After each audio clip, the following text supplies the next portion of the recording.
And Check one. Check one. still no. Okay, let's try this again. How about now? All right. I hear can the hear you. background. All Can right. you hear me? Come. Uh, Ooh.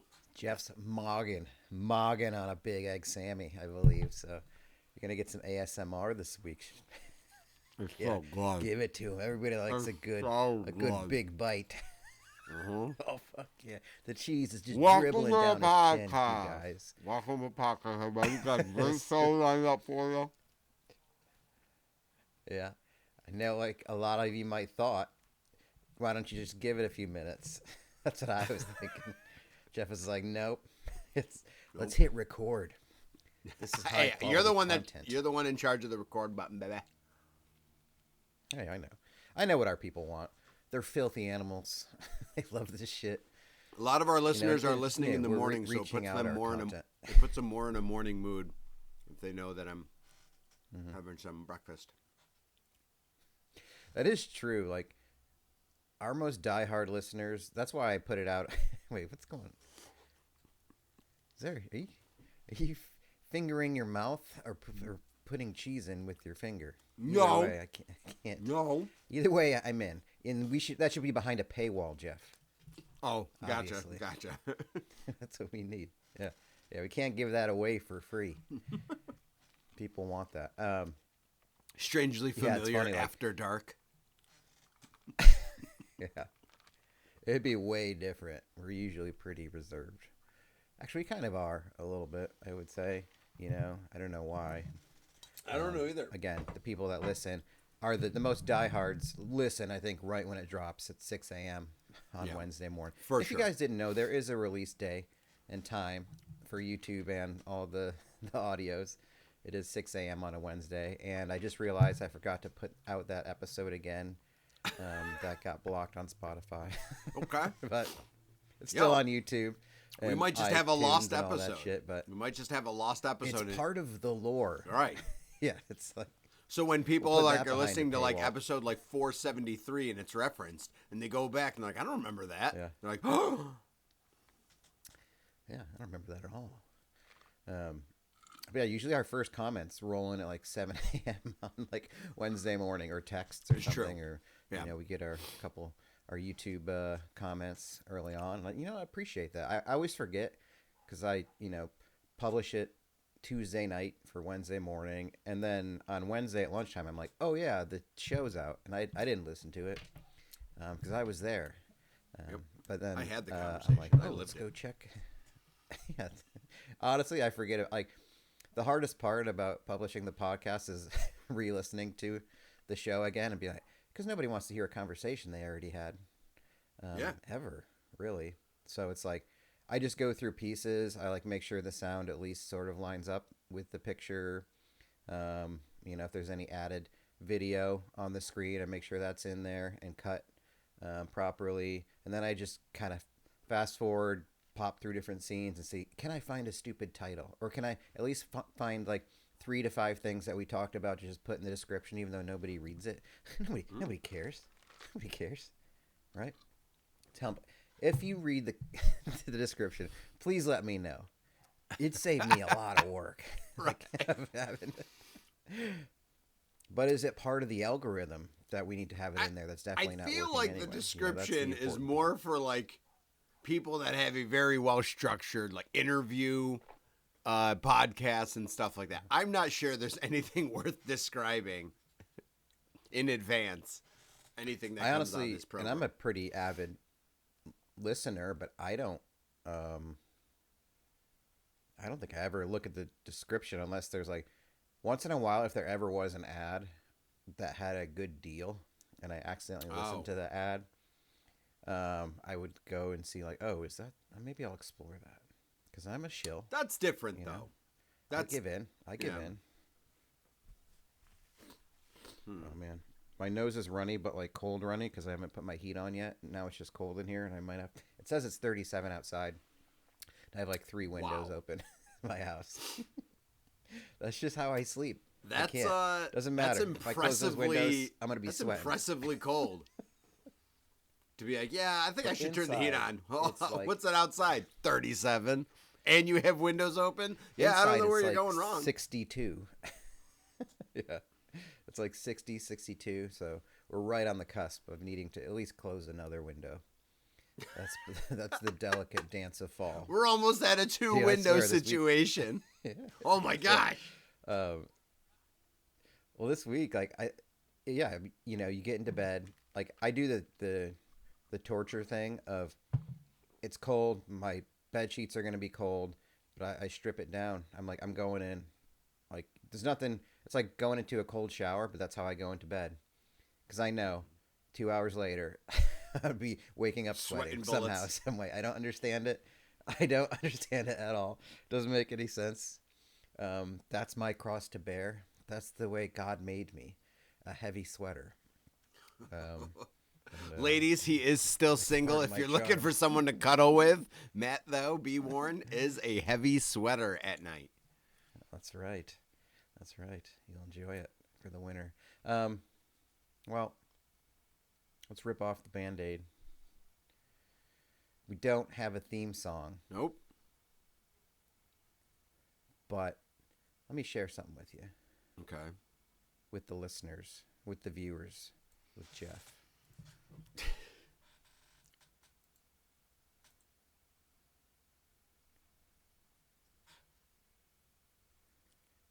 These are lyrics to a song that begins right now. Zoom in a little bit. Can you zoom in on the dot? I'm sure I can figure it out by the time the song's done. Arcade screen, Matt and Jeff back where the stories begin. Joystick dreams and a pocket full of quarters. Laughing about bets and the taste of disorder. Pixel skies to the vinyl they spun. Movies and memes under the same neon sun. Time hit pause, but the jokes never ended. Two old souls with the past unpretended. Strangely familiar like a tune. Says the title in the chorus. Living the reruns from a long time ago. Oh my God. Levels we cleared and the battles we lost. 20 years gone, but we still count the cost. I'm not sure I understand that line. I don't know. This is Dice in the super dark and the cheap. screen's going blue. Talking about teams like the old days would do. Matt cracks a joke, Jeff leans in to listen. Same old magic with a brand new condition. Soundtrack of life skips back to the start. Comedy gold and a gambler sharp. Bet on a hunch like we bet on each other. Brothers in arms, just a different color. We're the same color. It's about the love, you guys. Here we go. Strangely familiar like a tune we both know. Living the reruns from a long time ago. Levels we clear and the battles we lost. 20 years gone, but we still count the cost. Wow. And for some reason, it's like a 40-second outro. Oh, this is the part where it'd be like the beginning of the sitcom. But then you gotta have the pop rebuild up at the end.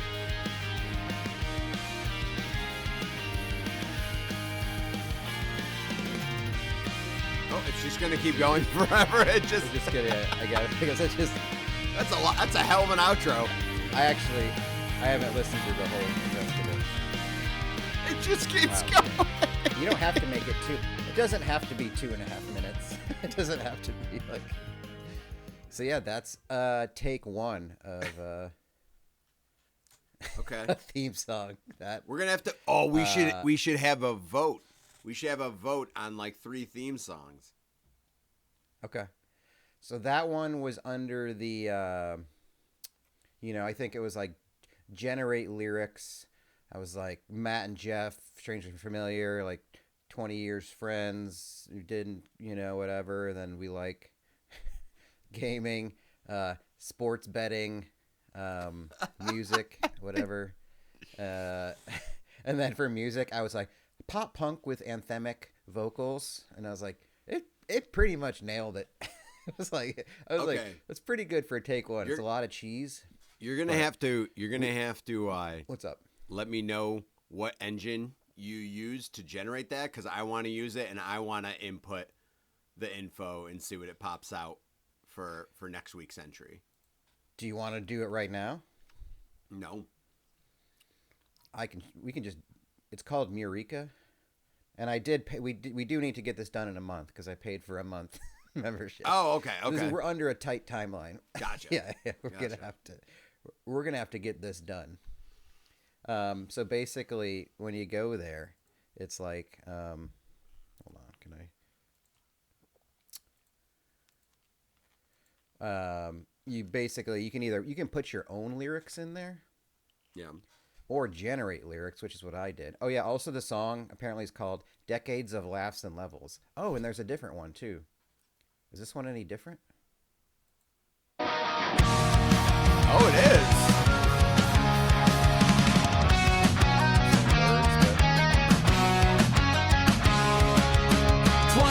Faded like an old arcade screen. This is Man Sum 41 and Jet version. back where the stories Very Sum began. 41. Joystick dreams and a pocket full of quarters. Laughing about bets and a taste of disorder. From pixel skies to the vinyl they spun. Movies and memes under the same neon sun. Time hit pause, but the jokes never ended. Two old souls with the past still pretended. Strangely familiar like a tune we both know. Lit in the reruns from a long time ago.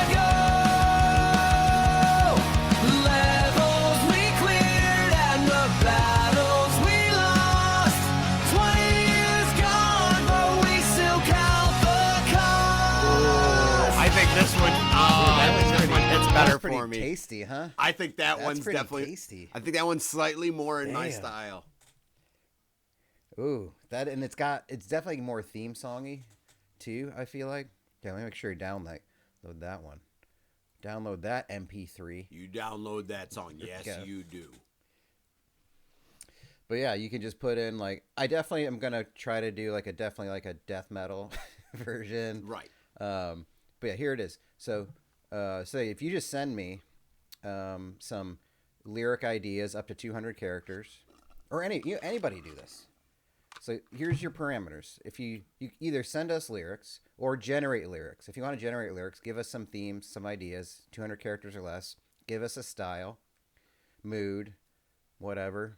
Wow. We can do vocal genders, and I think we have access to a lot of different vocal styles too. But yeah, so that's that. Oh man. We're in the business of making hit songs. It's hard because I'm not really I don't want to support AI music per se, but if somebody wants to write us a theme song and perform it, that would be great. Yeah. And I'll pay $24 a month to buy it, and then I'll own it for $24. That is the big thing here. We do own the rights, the commercial rights to this song now. Oh wow. That's good. That's a great deal. So fuck you, Spotify. And believe it or not, I did it 45 minutes ago. You'll never believe that. That's right. Believe it. Do you have? Well, I was just gonna say, do you have any musically talented friends? Literally, your friends wrote our first theme song, so I guess that's. Yeah. But I know. Yeah. I know our listener Billy is very musically inclined, a master of the bass and the guitar. But I was thinking more is that we go more refined. I think we with an option. Actually, I got friends across, but I'd like to see what our old classmate, a couple years behind us, but we went to school with our buddy John, John L, who is was a very big pianist. Oh yeah. So Okay. maybe John could write us a song, all performed on the Auburn piano. Maroons. Yes. Auburn Maroons, the local sports franchise. When High people would roll up to see, that's high school talent shows is what you have to be careful with, because high school talent shows consist of people doing armpit farts and then someone else after them performing a piano concerto that he composed. It's like we're high school talent shows are way too far in variance where no one really knows how it's supposed to be handled. Am I supposed to go with what's awesome and risky and funny, or am I actually supposed to go with people who have an actual talent? God, I would love to go to one. Like, I think unfortunately, you gotta have kids or work in the. I was going gonna say, unfortunately, that 500 feet thing That's bogus. is really it really does you in. That's messed up. Yeah. That's true. That's true. Going to, I would, I would love to be aggressively judgmental at a talent show. Like, I would love to be asked to be a talent show judge and just really hammer it home. Like, let's turn middle school and high school talent shows into old school American Idol. I want to be Simon Cowell and really drive it home when people aren't good, or at least don't do what I enjoy. Gong Show. Because I bet if they do it now, it's probably still a lot of, my guess is it's a lot of theater kids just doing like Angel of Music, like just doing whatever Broadway song they want to do. I was gonna say, I'm like, I don't know what you're getting at. Oh, okay, doing a song from whatever musical they're doing. The Phantom or whatever. Rent, that's hot, right? Isn't that hot right now? Rent. Nope. I haven't kept up. It's about 30 years late, but close. Yeah. Probably a lot of Hamilton. There you go. Probably a lot of kids do. I think you're just saying things, but Hamilton. I don't know. Like, these are all real shows. Do talent shows still exist? Because I think people are becoming less talented. Good question.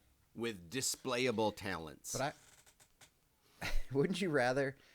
I'd rather somebody go out there and just really try to own a Lady Gaga song or something like that. Like, with a weird for homemade sure, cosplay outfit and just like go for it. You know, I'd Maybe much they rather. Do. I don't know. I mean, then there's always a.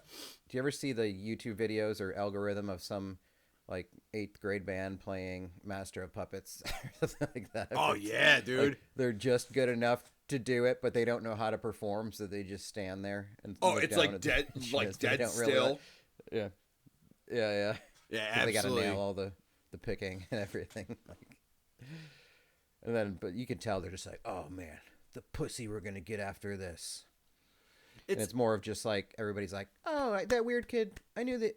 Yeah, they're weird. He does I knew things. They Yeah, you're still weird, but you did something with it. Yeah. Yeah, I definitely you know what? That's one thing actually funny you bring that up, because not kids versions, but like if I like a song and I'm like really into a song, like just I don't know, I heard it earlier today on my playlist or on the radio or something. I love checking to see if there's really good covers of it. Like not well brushed up covers like a normal cover band would cover a song, but I love to see if YouTube has like bar bands performing it and stuff like that, and just looking at videos like that. I do that fairly often. Like that'll be my YouTube vortex that I'll go into, is be like seeing if random like house bands where someone's videotaped them with a cell phone on random songs. And it's always amazing when they're not popular songs and you can still find videos of like bands covering it. And I'm like, wow, you probably have 10 songs in your repertoire and this is one of them. Yeah, I like a good cover. I like cover albums. I like when like Iron Maiden or Black Sabbath have done those like compilation albums of all different bands covering their shit. Or just a good old fashioned like live cover. Like one of my favorite show experiences was in Austin. So Fair City Fire, they would pretty much play like 90% of their original songs, and then they'd throw in some covers here and there. And I remember they were like on 6th Street on this rooftop bar, and they just started playing. Like the vibe was good. It's tough because like on 6th Street it's kind of like the party bar, so people go there to chill and hang out and talk and shoot the shit. So the band's in like one particular area, and people would vibe and dance, and it was fun. and then they started playing Pretender by the Foo Fighters. It was so good. Like, it was so good that, like, people were fucking going crazy. And then I saw people across the street on the other rooftop bar, like, looking over at the band, like dancing to it too, and like going crazy for it. And I was like, holy shit. And it was like just perfect. Like everything about it. Like it was so tight. Like the sound was great. And I was like, this is probably one of the best like live covers I've ever heard. That I never, it's a good, I mean, it's a good song. So it's, people like it.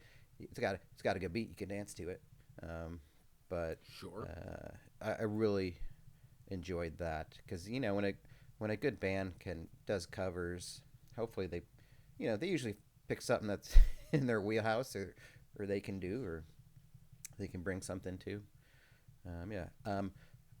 On music. Yeah. I was just thinking about this the other day. What are like the top 5-ish bands right now that you want to see live? Maybe that you haven't? So wait, so bands that are still together, we'll say, that I haven't seen that I want to see? Yeah. It's tough. Old, new. It's tough. There's a lot goes into seeing live music. It's the venue, the discography, the opening acts and stuff. Like it's not that simple. But bands that are still together that I really want to see that I've never seen.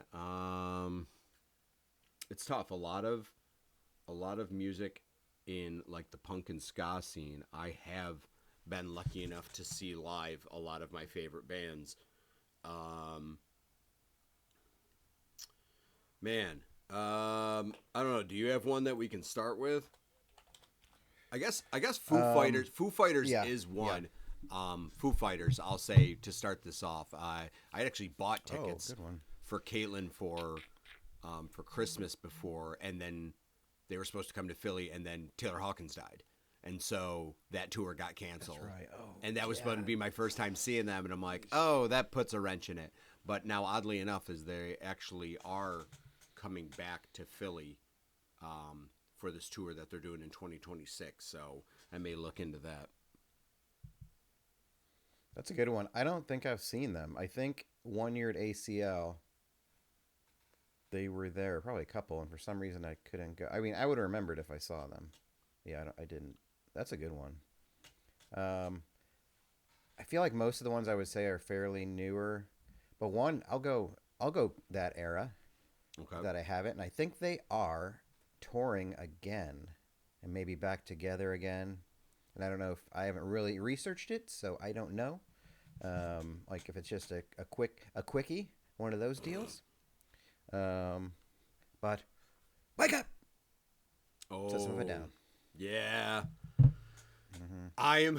I'd love to see their program. I get angry about that because when I was an irresponsible 18-year-old and a lad brand new in college, a couple guys got together and asked if I wanted to go see the Pledge of Allegiance tour, which was System. Is it like Korn and System of I think it was System. Like man, it was hold on.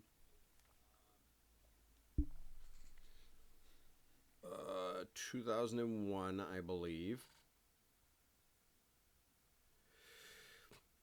So it was System of a Down. It was System of a Down too, except for the guy we worked with. System of a Down, Slipknot, Mudvayne, and Rammstein.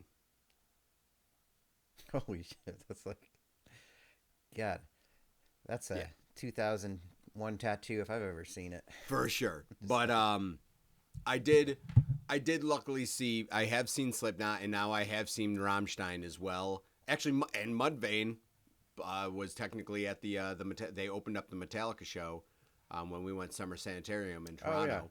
And I saw that. I forgot about that. And but I never saw System, and the fact that they shut it down after Mesmerize or Hypnotize rather. It was always a bummer. I would love to see them live, and when I see these shows that they've been playing too, I'm like, ooh, the crowd's really into it, and the crowd being really into massive stadium shows is really awesome.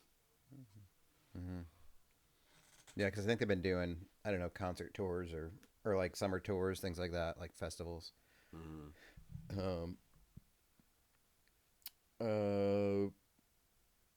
So maybe probably for me, yeah, is another heavy band that's just been perpetually through my life. Every album they've come out with is In Flames, I knew the Swedish I was gonna say Gothenburg style.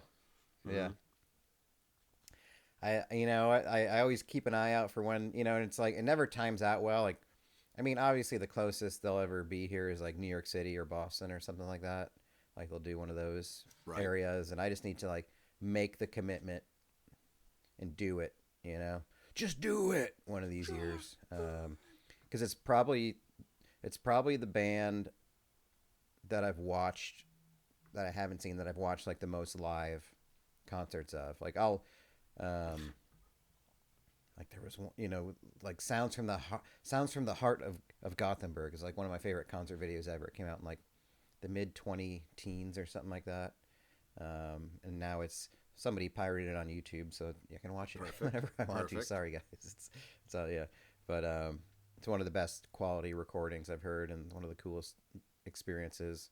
And they've changed members over the years, but they're still I'm in. I want to see it.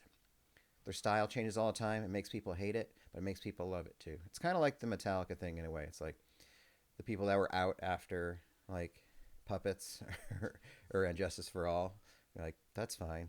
But same with In Flames. Like, they liked it when it was like super melodic in like the same sense. Like, yeah, but think of all the bands that have had the same sound their whole career. It eventually just becomes boring. Yeah. Like you don't want to be rude, but like there's not it becomes boring, but there's an element of like, yep. Like if there's not enough change, if they don't start with a wide enough, like that's the one thing with the Metallica album is that ever since Saint Anger, literally you are like, anytime an album comes out, you are fucking rolling the dice. No one knows what it's going to end up sounding like. Like, you're just like, guess we'll see. Like, you have no idea when a Metallica album comes out, have no clue what it's going to sound like. Yeah, they might have, it might be filled with 3-minute songs. It might be filled with 9-minute songs. No one has any idea. Let me see. So I kind of toss up, and I'm going to lump these two together because I would be content with either one, would be Sabaton or Glory Hammer. And the reason I'm going to lump them together is because like it is Nordic, like power metal, like uber power metal, like fist in the air, like raw, like Sabaton literally has like a fake tank that they bring onto stage, and like they sing all their albums are about like wars and battles, so it's all like historically accurate. It's literally informative historical power metal music. And Glory Hammer's like kind of the more of the it is leans into the fantasy. Like it's the same except it's completely fake. Meaning every album is about revolves around this warrior Angus McFife and his legacy and everything like that, and the Battle of Dundee and everything like that, and unicorns and flying through outer space. But it's all connected. All the albums are like, oh, I wonder what like Angus McFife has gotten into on this album. And so it's completely chaotic, but the music is so good and intense. So like I've never been to what I would call like an aggressively lean into the skid power metal show, and I would love to see one of those two bands. I just wrote a note. I definitely have to take a stab, or we have to do at a power metal theme song. Yeah, something about the war of podcasting, how it's a literal war, and and there's swords involved. Sales is a war. The podcast is the sword. Yeah. Dude, that shit is nerdy. It is so fucking nerdy. Like when we listen to that shit, it's like very, guys on a boat rowing kind of shit. It's just like, and it sounds so like, yeah, like Viking metal, and then you listen to the lyrics like these guys just play D&D. That's what it is. Oh, And they're yeah. just dressing it Yeah. up to sound real good. Yeah, it's like, yeah. A tour I missed this summer, and I don't know how close they came here. I'll lump these two together. Turnstile was the headliner, and Amel and the Sniffers, probably one of my favorite bands from the last year and a half. Okay. The punk band, the female fronted punk band, they were touring together, and I want to see both of them, and I didn't. So I would certainly like to. Like a lot of their videos too, like just really fun. Like looks like really healthy moshes. A lot of people vibing. Yeah, seems like a good time. It just seems like a wholesome time. Trying to think. Like I said, I feel bad because I've seen a lot of bands that I really enjoy. This one. Millencolin is a long-standing punk band that I've never seen. Naturally, the bands that are hardest to see are the ones that aren't from the U.S. because they'll still record music and do a lot in the U.K. Well, actually, Millencolin isn't from the U.K. Millencolin is Swedish, I believe. But they, literally found out about them through Tony Hawk. I think they're on Tony Hawk 2. So nice. Naturally, Tony Hawk being a massive part of getting into that. Let me make sure. Yeah, they're from Örebro, Sweden. What's their Tony Hawk song? I must have heard it. It was, I want to say, No Cigar, maybe? That seems to be the first one coming up here. Yeah, I think it's No Cigar. Oh wait, yeah. I think I'm at the beginning of the thing. What? This is very like. We can't hear it. I don't know if you think that we can hear it. I'm just going.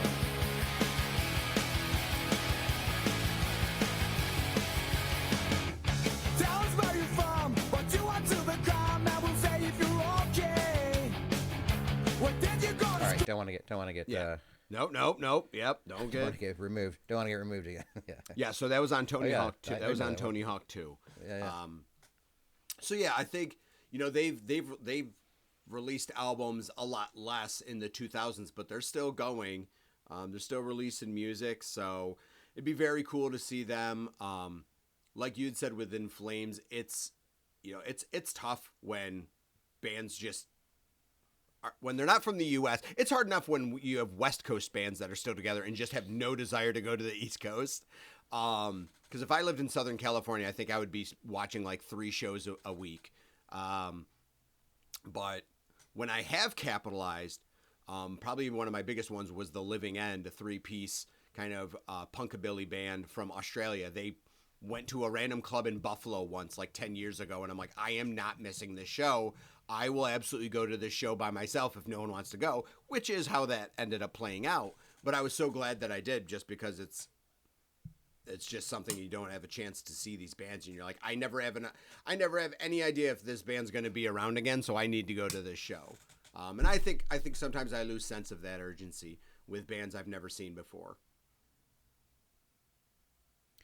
I'm gonna throw in. They just had a new album drop, and again, a band that's changed its sound over time. Was sort of like a hardcore band in the aughts.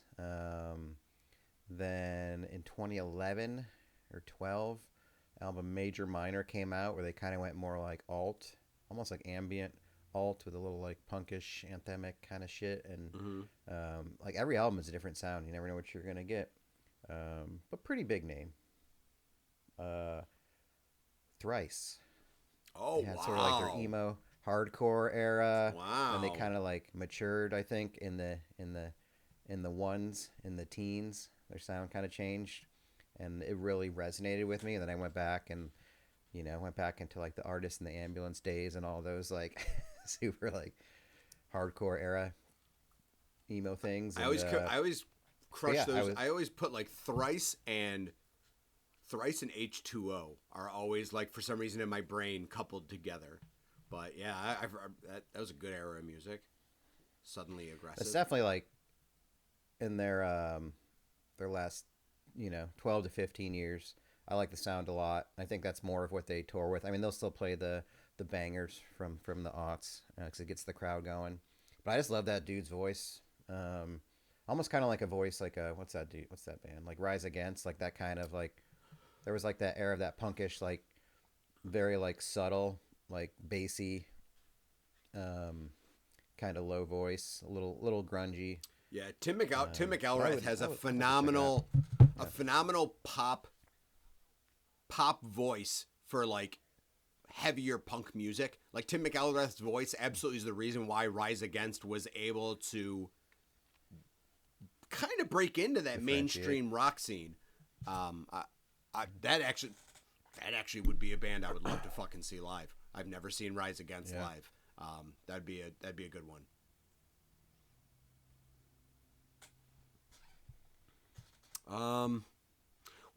Tell me why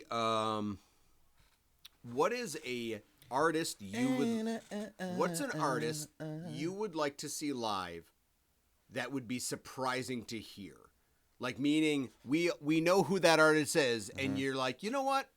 I'd like to see what they bring live." And it's like not necessarily in my not your genre, not even listens, not your wheelhouse really. You don't even need to know a lot of their music. It's just something of where you're like, "You know what? I'd go see that person live."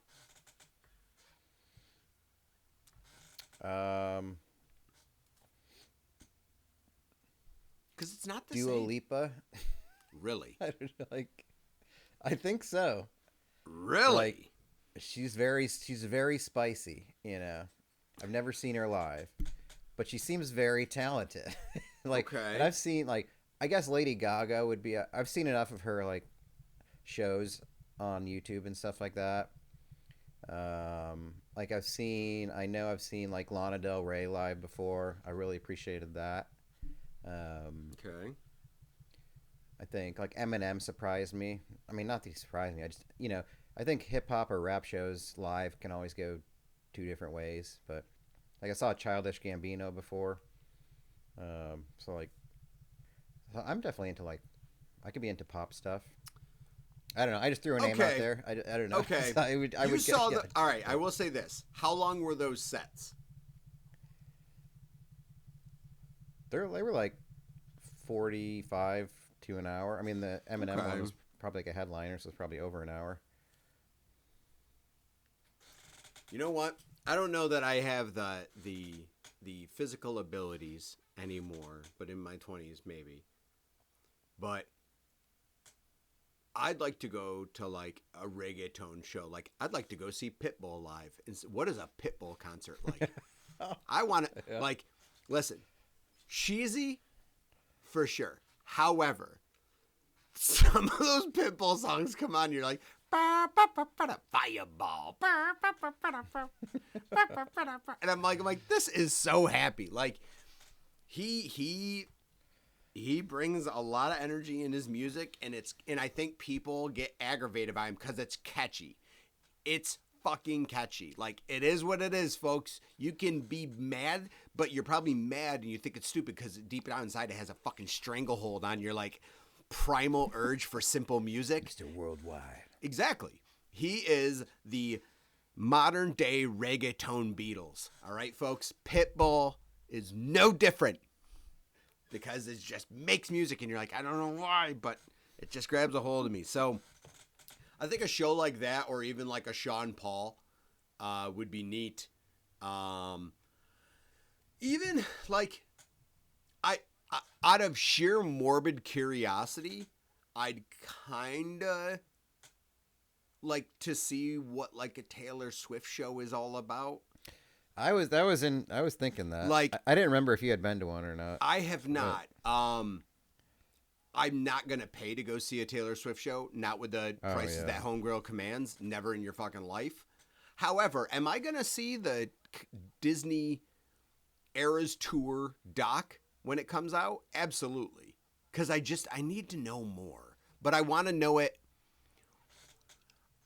I don't want I don't know. I want to know more about what in the world is going on. Like, some of her songs are fine. Some of them, I'm like, I don't care. I'll be honest with you. I've had this conversation numerous times. It keeps coming up. I don't even know if we talked about it or not, but the new Taylor Swift album has a song about Travis Kelce's dick. Wood? Yeah. Like, it's called Wood. And My I'm told, we went through some of it's it. actually a really funny song stuff. I'm like, I don't need to hear about Travis Kelce's dick. I don't even like hearing about Travis Kelce's not dick. But like, nobody wants their dick to be funny. Right. Right.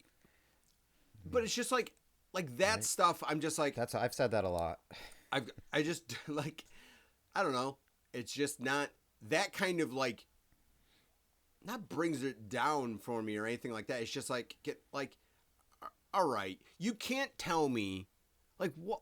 Why are you writing a song about his junk?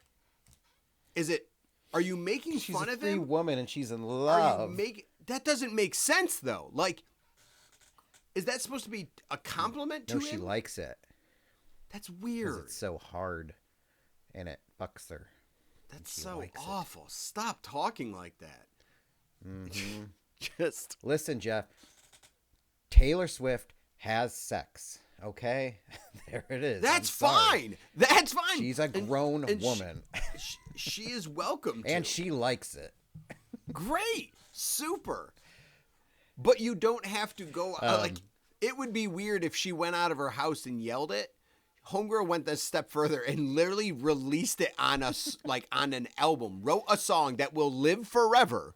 Like, when you do stuff like that, it makes me, for comedy purposes, wish that your relationship doesn't work out. And then there's just a song on this album about that guy's dick, like, that lives on for eternity. Like people in the future dig up a compact disc and they open it up and they're like, what is this about? And they put it in some sort of mystical machine and they hear about this magic dick. That's stupid. Jizz by cum shot. Can't believe it took you this long. What is Caitlin's opinion on the new Taylor Swift album? She loves it, and she thinks the dick song is Yes. funny. Okay, so that's what I was going with. So, like, every time Taylor Swift comes up, like, online, it's like, oh, mixer. Everybody I talk to is like, I keep hearing like not great things or mixed reviews, but every person that I talk to that likes Taylor Swift is like, no, it's good. I like it. And I'm like, who doesn't like it? I don't understand who. Yeah, what is this like, chorus of people who don't like this? Full disclaimer: I get that these nobody. problems may be Jeff problems. So I would never be like, oh, there's no room for that crap in society. No, I mean there is, and it's embraced. What can I say? Like, it's. I don't think anybody who actually listens to the album doesn't like it, right? Well, and that's the problem with the internet. The internet gives outlets to be people reviewing the album who don't listen to that type of music and being like, this album's terrible. And it's like, great. Go back to your fucking lair. Play the old shit. Right. Do the old shit. Actually, Taylor Swift, I feel like, is an artist where no one really gives a shit about playing the old shit. Like, her original albums, I feel like no one really talks about. Everyone's kind of like, no, not really. Now, I don't know when her breakout album was. I don't remember. I don't know what year she was getting really popular. I don't know if there is like a year you can circle where. I mean, she was like a teenager and doing country music, like pop country, right? Yeah. And I don't remember what those songs were, but I remember the name. And I don't remember what she seemed to have a following. And then she went against country and just started doing pop, and everybody hated it except everybody. Literally everybody loved it. Right. Yeah. Like the CMAs hated it, I guess, maybe. Like country was like, don't you do it. You're going to fail. Yeah. Okay. I had a weird flashback today. All right. Maybe this will line up with talent shows, weird talent show experiences in a way. But I was watching, I never noticed, but there's this commercial, Discover Car commercial with, what's her name? Everybody's favorite MILF. Jennifer Stifler's Garner? mom. White Lotus. Yeah. Oh, or Jennifer Jennifer something. Coolidge. Jennifer Yeah, Coolidge. yeah. So she's Coolidge, and she's like buying pants from a thrift store or something with her friend, and they're like, they don't take that here. And then she's like, these pants are coming back or whatever. I don't know if they were baggy pants or parachute pants, something like that. Yeah. That's the summary. But I guess it took me like 16 times watching that commercial to see that the cashier there, who doesn't speak but only smiles, is an old friend of mine. I'm not gonna say her name, but she was an actor. Wait, like you actually personally know her? Yes, yeah. Like What? she moved to LA in like the early 2010s. I knew her because I worked with her. And then like when I did like my stupid first podcast ever, Lost in Austin, in like 2010 or something like that, or 11, I don't remember when it was, but she was like one of my first guests on it because she was like very artistic and she was like do all these plays and she was, an interesting person. Then she moved to LA and she started doing like, I don't know, she's always been in like small stuff. And then I just saw her in this commercial and I was like, oh shit, I forgot. I was like, I knew she looked familiar. But it reminded me, like she invited like a bunch of us to her play once. It was like at this very like experimental, like very artsy kind of like very, it's as, I don't know, it's as hippie and artsy as it gets kind of playhouse, very small, whatever play they were getting. It's probably written by somebody there, who showed up and, halfway through we're watching her and she just drops her robe full nude out of nowhere. Just like, I was like, oh, what's happening? Did not see this coming. This is awkward. Well, I'll see you at work on Monday. I don't, there's your, there's your It's got a bush? What the hell? it's like, it's like, but yeah, it was just one of those things where you don't know where to go from there after that. When you see one of your friends, full nude, but for the arts, it's a very unusual experience. And obviously, I don't know, it wasn't that awkward, but it was very unexpected. And it wasn't like in any way like a sexual like scene or anything like that. So it didn't come off that way or didn't read it that way either, but it's have you ever seen any of your friends full nude unsuspectedly, I guess? This is the question. I don't know. Hold on. Or on TV. Either one. Either one.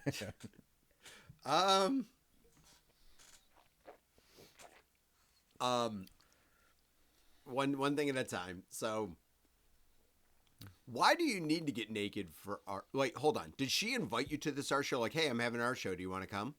Mm-hmm. Okay. Yeah. Interesting. And she did not say, by the way, I get fully nude. I don't remember. Honestly, I don't. I feel like you would remember that, Matt. I feel like that's a disclaimer. Even that if you she remember. did, it doesn't prepare you for like it is happening, I guess. But it's also very interesting that you would like invite friends to that one. I know. Like, right? So obviously yeah. I think there was some I don't even sort of ask people to listen to this. I feel like there's an invitation afoot in there. Like that is someone's purposely being like, and I'm not going to tell him that I get completely nude. Just see what he likes, Mm-hmm. So that being said, back to your question of have I seen someone that I know on TV? I feel like I do know someone that's been in like a small acting role. However, what I'm thinking of most recently is that the wrestling company AEW came to Philadelphia. This is probably 4 years ago now. And there was a scene that took place in one of the suites, and MJF, Maxwell Jacob Friedman, was fighting with Euler Wheeler Yuta, and they were fighting in the suite. And the suite has like those private box areas that like also have seats into the arena. And their fight spilled onto my buddy Roman, who was in the stands. And on TV, I'm like, oh my God, that's Roman. And like the camera stayed because like the guys are getting pushed into him. And he's like, yeah! Like, and so it was just so funny because like he was prominently displayed in this. And I was talking with him like earlier in the night about him being at the show. And then suddenly he was on TV. And I'm like, dude, that's great. In like a wrestling context, that's so awesome to have like legit screen time as the wrestling match is like pouring into your seats. I thought that was that's really a good. funny. I mean, I've probably seen friends at sports games, like our buddy Jordan. Like he went to a Bruins game last year in Colorado, and he and his wife got like, I don't know, second row tickets behind the goalie. So every time it was on that side of the ice, you just saw him there. It's very bizarre to like see somebody like just sitting in a place, but they're on TV. That's probably happened more than once. Like, I think technically Brett, Sarah, and I, when we went to WrestleMania 38, we were on the pre-show because we were in that crowd. So we were definitely back there. Like, if anybody was, actually, I should go and watch the footage, but we were definitely back there. I'm pretty sure we were on that. So technically, I was on I was in WrestleMania 38. I was an extra. But that's probably the best. Yeah, sports games are probably the best, I guess, version of that. It's kind of funny, like if you ever go to sports games and they always, like every break, they're always panning the camera to the crowd, and how often they get people that even when they're on the screen, no one they don't realize that they're on the screen. It's always mind-blowing. Like cameras like I know that that's what the camera guys are probably trying to do, is find people that aren't paying attention. But like, man, what an unsafe place to exist is at a sports game. Like, because you're like, if I do anything weird or unassuming at any time, it could be caught on camera and displayed to thousands. Like, not at home necessarily. Well, baseball broadcasts, you best be aware that any baseball broadcast, because of the pace of the game, you better be careful, because anything you do in the stands could draw the attention of a cameraman and national commentary from the play-by-play guys, and you have no idea. Like hitting on a girl or stuffing your face with food or anything like that. Like they love talking about that stuff on the national stage, and it's like, man, that's brutal. That is brutal. It's nothing like a good old-fashioned, boyfriend doing a titty grab on his girlfriend between pitches, and they catch it. It's like, that does happen. It's funny because my sister was commenting that on yesterday, the Texas-Mississippi State game where Texas had a comeback, and she was like, I don't know if the cameraman intentionally does this, but does he just like go to like the saddest people in the crowd intentionally to put them on the screen, like when they get like, and I was like, yeah, they definitely do. That's just good entertainment. Like going to the student section, mouths agape, just a bunch of just see if young, you can find sexy a little people in their 20s, real sad, ready to go party, and then they just ruin their night. Or remember the preteen Duke kid crying, bawling his eyes out, or was it Duke or no? It was Northwestern kid. Oh, God. It was the Northwestern kid. That's rough. When they bawling his eyes out, preteen. I'm like, dude, that kid kid had to have gone back to school. Yeah. That kid probably skipped school for the next week. I don't know what you do. Right. That's not right. Doing a kid is not right. Yeah. In many ways. Many ways, it's not right. Yeah. Speaking of which, wrong. Speaking of college basketball and sadness, did you see? I think like last month. Hold on, let me get it right. It deserves the acknowledgement it gets. On October 9th, so just over 2 weeks ago, we lost Loyola's very own Sister Jean. Sister Jean, yeah. Yeah. Was she like 100? She was 106. Okay, because I remember when they made that Sweet 16 run or whatever, like 10 years ago. She was a young, spry woman in her 90s. Yeah, well, it was like, they basically were selling it 10, 15, I don't even know, was it 15 years ago? They're basically selling it as, it's the last time this woman will ever see anything like this. Right. She's definitely like, knocking on death's doorstep. Yeah. Dude, But that's yeah, a so good- like, it's a good life. man, she literally was born during World War One. That's insane. What is the it's like? You've seen everything. World War One, World War World Two. War Two. And there was some sort of weird invention or something like And yeah, did he say like the steam engine or something? Like it was something like some innocuous. Yeah, some very weird thing. Yeah. Glad we delved into that one. Yes. So This shit's weak. so yeah, I mean, it's sometimes you're 106 and you just don't see it coming. I assume cause of death was something like flipping her Corvette, and you look confused and puzzled. What is Matt's? Do you hear something? Wait. What is it, boy?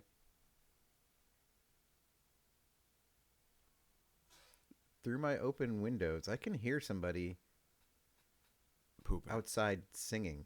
A male voice singing like opera. I've never heard this before in the neighborhood. I don't know what's happening. Who's singing opera in the 30-degree weather outside on a Sunday morning? I'm gonna have to. They should be bringing that That's a shit lot to of- church. It's Sunday morning. There's literally places you can go to sing on Sunday morning. Go to church. Those people love that shit. All I can think is if I can hear them, I hope that he can hear me. Damn it! I gotta remember to shut my windows for this. No. Oh well. Nope. Um, He gets a should sneak peek we at get the to episode. the reveal? Yeah. Oh, by the way, quick. Any Halloween plans? Any Halloween plans? I don't know if Halloween we talked about that plans? yet last week. or anything. Listen, no.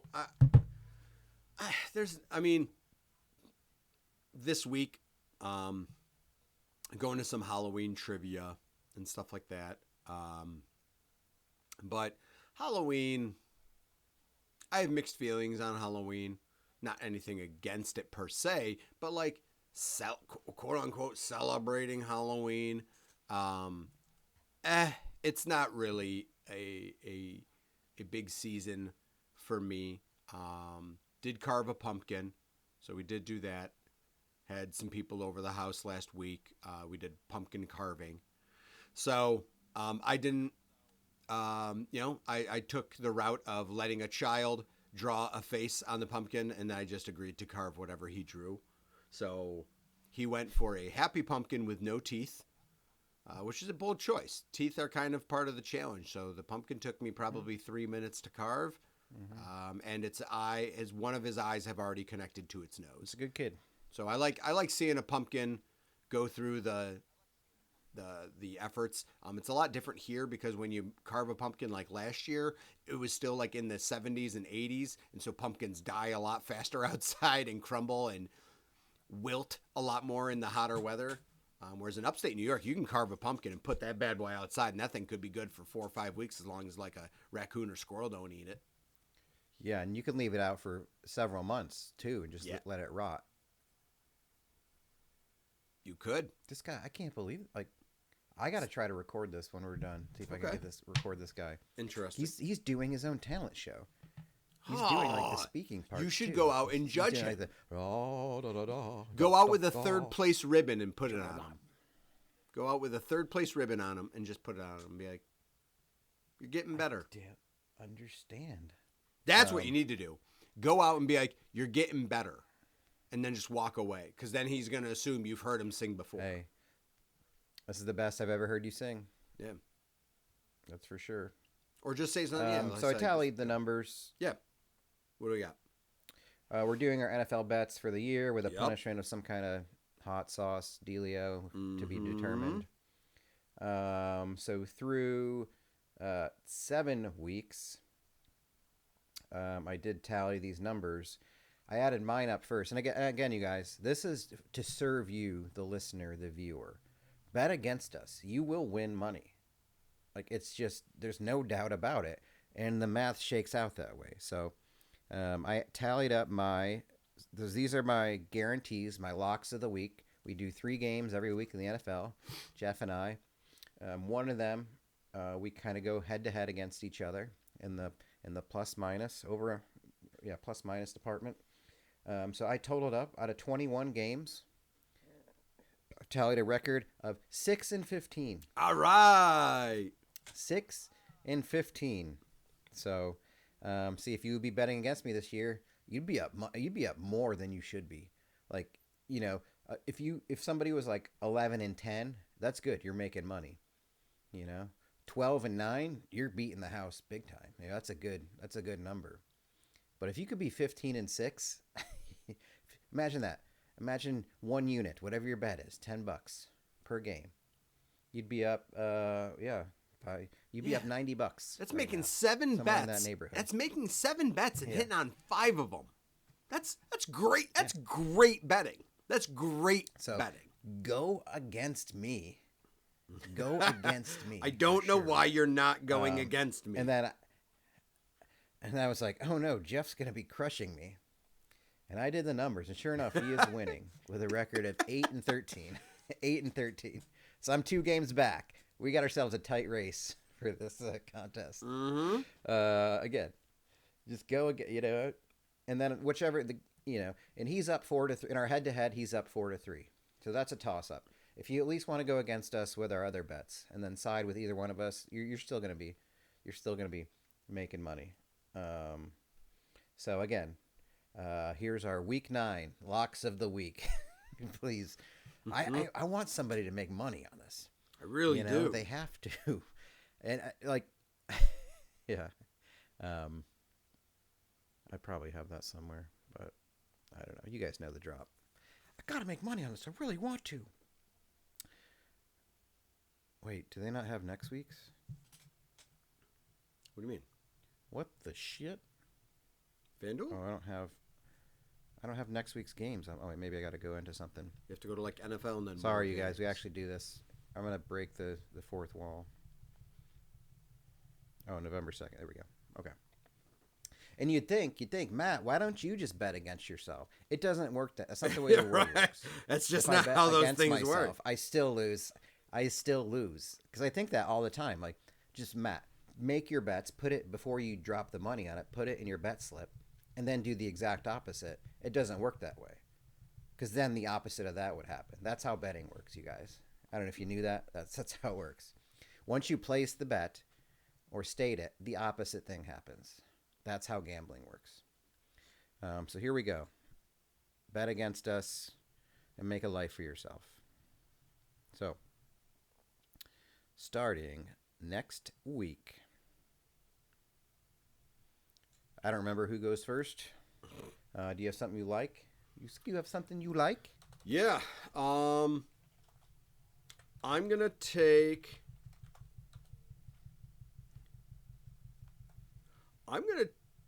The Carolina Panthers plus 10.5 against the Green Bay Packers. Oh, wow. That's a lot of points. That's getting a lot of points. And Carolina, I feel like every week has been doing slightly better than people anticipate. And sometimes that results in wins. It would be hard to go against you with that one. I'm going to go Colts minus 2.5 at the Steelers. Okay. The road favorites. That's one I wouldn't touch. So I'm super on you. You don't even want to take the other side, is what you're saying. No, I wouldn't even take the other Is what side. you're super of that. saying. Now, man, I feel like Buffalo, Kansas City is something I'm supposed to be betting on, but I think that's a risky pull.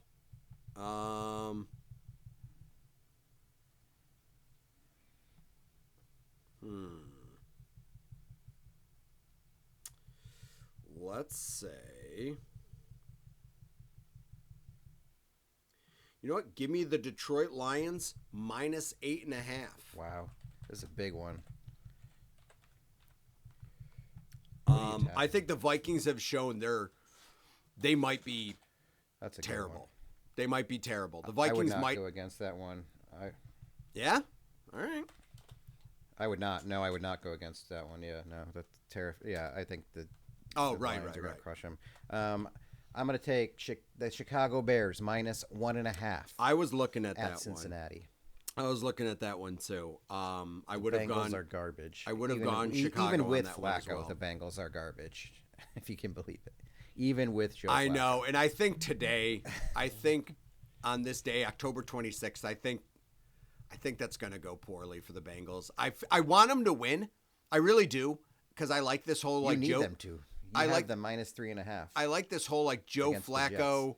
Joe Flacco brings life to the Bengals. He's But a I'm guy not like sure us. 40-year-old Joe Old. Flacco brings life to the Bengals. I think we might have just seen an awesome game, and then that's it. All right, this next one took me a while, but I'm gonna really hammer it home. I think this might be tied for. Do you have all our prior bets, the actual spreads? Like, do you have all the things we've bet? Yeah. Okay. Yeah. What's the largest spread we've had that someone's taken? I think 11.5. Plus 11.5? We went against each other. I took Oh, it was the KC Buffalo game. -11.5 over Vegas. You Oh. took the plus 11.5. In KC. That looks Marbles like the stopped biggest them. one. And that was the Whatever 31 that point. What was that? Plus 30 and a Yeah, half? 31-0. Yeah, that was week I'm 7 gonna. All right. last week. I'm gonna beat that. I'm gonna take the favorite. I'm gonna take the LA Rams? Rams to fucking destroy at home -12.5. the Saints. That's New Orleans. I think right. New Orleans on the road and Rams are doing their thing. I think the Rams destroy the Saints and really take a big step towards being one of the NFC teams to watch out for. I guess we're looking so far in the future. Will Puka Nacua even be back? Right? Who knows? It's like that's the danger that we play. Matt Stafford threw So 5 I gotta pick touchdowns one of without yours him. this week. God, you're all big spreads. I'm gonna nickname you Big Spread. Please don't. That's what I'm gonna call you. I'm gonna call you that in public from big across the spread. way. Yeah, yo, Big Spread. So you've got Carolina plus 10.5 Yep. over Green Bay. Yep. Detroit -8.5 Yep. over Minnesota, and the Rams -12.5 over New Orleans. It'd be hard. 12.5 is a lot. Good luck. You know what? I believe that in the season of the witch, the Halloween season, Carolina will turn back into a pumpkin. Oh no. Bryce Young will shit the bed, and the Packers will defeat the Carolina Panthers by 11 or more. Green Bay -10.5 over Carolina. Well, I'm going to laugh when Andy Dalton's still in there, and Andy Dalton's going to throw 2 touchdowns on you. But Oh, that's hopefully- right. He could be playing still. Yeah, I guess. Yeah. We'll see. You know what? Either way, you bet against us, fam. You do it, you win. That's how it works. That's how it works. You make your money. Get your money in while you can. All right? And again, hit us up. Hit us up for song ideas, lyric thoughts, styles, ambience, vocal styles. AI makes it. That's just the process. We're the artists still. Still. We're just not playing the instruments or singing the songs. Right. We are the dream makers. And we are the dreamers of the dreams. You know, Wonka shit.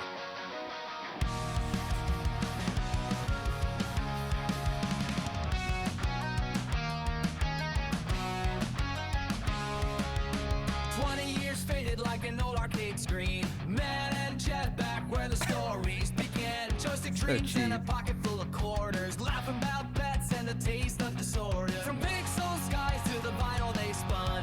Movies and memes under the same neon sun. Time hit pause, but the jokes never ended. Two old souls with the past still pretended. Strangely familiar like a tune we both know. Lit in the reruns from a long time ago. Levels we cleared and the battles we lost. 20 years gone, but we